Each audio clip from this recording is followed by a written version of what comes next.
Hey guys, it's Nakoa. Coffee with Nakoa coming to you live on Sunday morning. We're talking mental health. We're talking Simone Biles. We're talking the Olympics.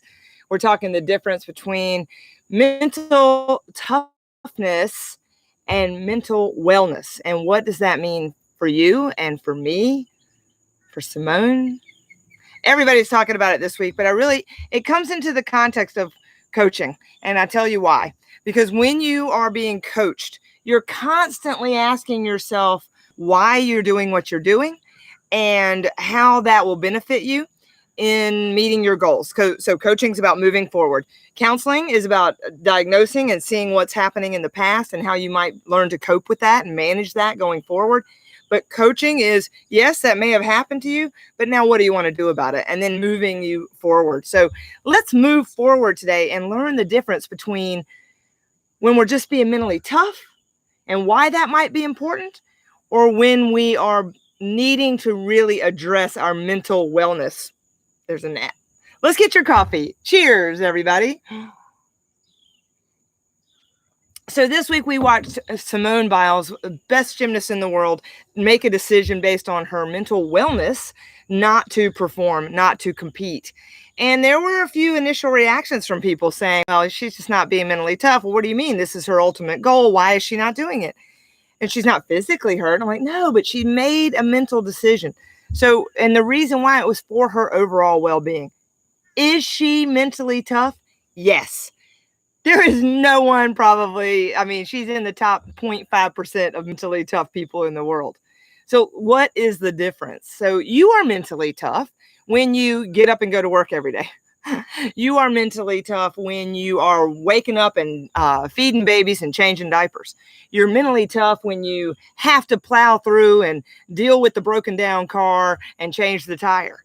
I took notes this morning because I was really thinking about what are the things that we do day in and day out that are based on our ability to just, charge through, just plow through.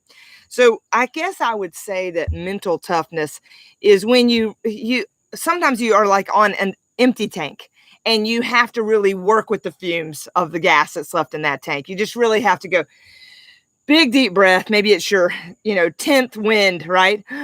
Can I do this? I'm just going to keep going. I have to keep going. I have to keep going. The athletes we've watched this week in the Olympics, they just keep going because they have a goal.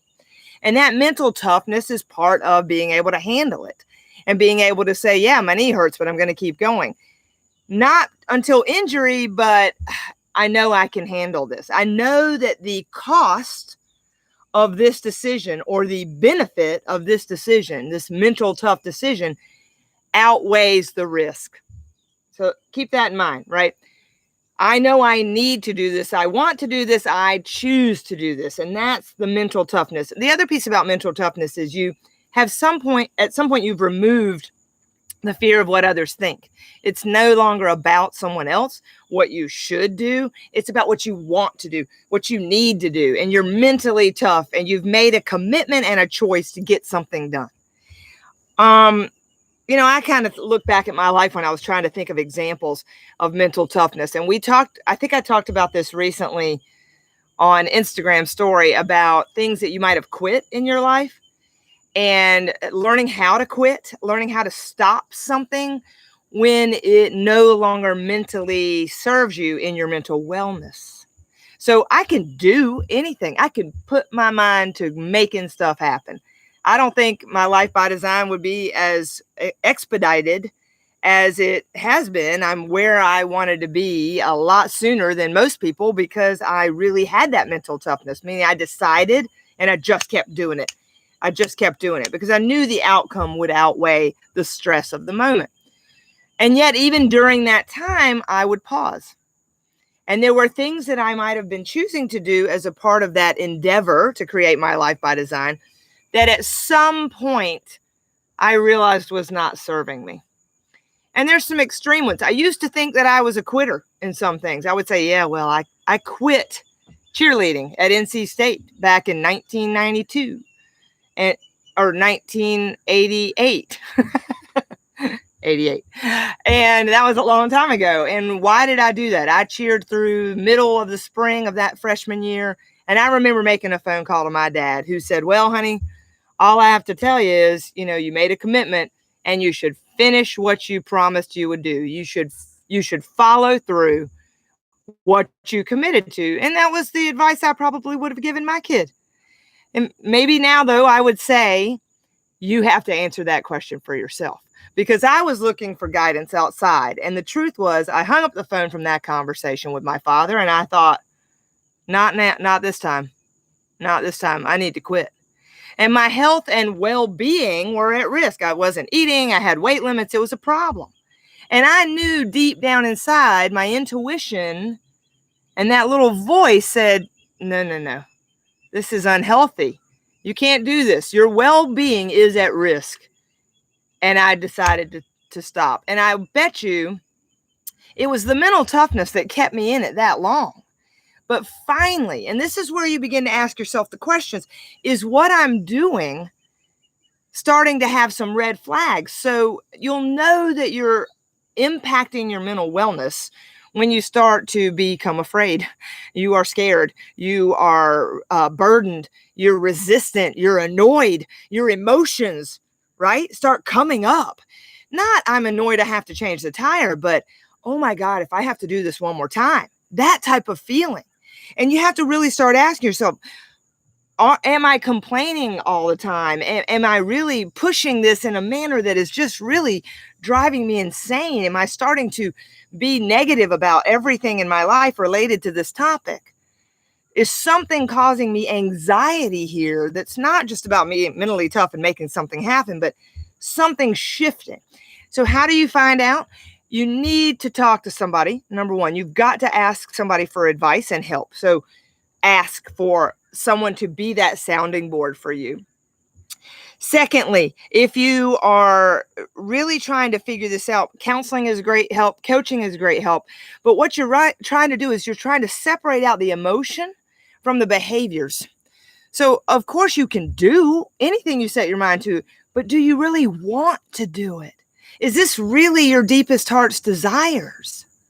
So I'll give you another example. So I have shared this before, the time I wanted to be, get my scuba certification. So my scuba certification was really because I was in love with John and we were going on a trip and we were going to scuba dive and he was already a scuba diver. And I thought, oh, I should do that with him, right? I should make that happen. I cannot tell if I'm supposed to be looking up there or down here. I think I'm supposed to be looking right here. Anyway, sorry for that.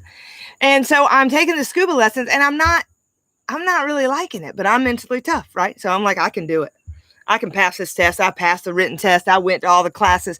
I even went through the pool exercise, but the whole time during the pool exercise, I'm completely anxious. I don't like it. I don't want to do it. I really dislike it a lot. But I'd take a deep breath and I'd go back in and I'd do it again until finally I realized I'm absolutely afraid of this. I do not like this at all. By the third time, I'm 75% through this training. I'm standing on the side of the pool in the gear. I've spent probably $400. So let's look at all the reasons why you might stick it out, right? John's doing it. I want to do it with John. I've spent all this money. I'm already 3/4 of the way through. Why would I quit? I can do this. Nakoa, you're tough. You hadn't put the Nakoa factor into it yet. I can do it. I stood on the side of that pool with my trainer and who happened to be a family friend. And I said, I have to tell you, it took all my energy to get out here today to finish this training. And then we're supposed to spend 48 hours diving in the quarry in Raleigh. And that was going to be a whole weekend. I did not want to do it. And she looked right at me. She said, Nakoa, just because you can do something doesn't mean you have to do something. And I knew right then that I was afraid. I didn't like it. I didn't want to have to learn how to fix my mask and learn how to breathe. It was too frightening for me. And so you know what? Right then and there, I looked at her and I cried. I burst into tears. I said, I don't want to do it. She said, then don't do it. I'm a grown woman. I don't have to do anything I don't want to do. You're grown up. You do not have to do anything you don't want to do. And that includes your job. That includes your marriage. That includes anything. Just because you made a commitment doesn't mean you have to follow through. If it is affecting your well-being. Now, I'm not talking about intentional harm of other people. I'm talking about what is your deepest heart's desire. It's a tough topic. Simone Biles knows that she was at risk. Mentally, she was not in a space to compete. She didn't want to do it. Let's give her permission to make that call, no matter what stage you're on. You have my permission to do whatever you want for your well-being. That is a life by design. Love you guys. Have a wonderful well-being of a Sunday. Thanks for listening.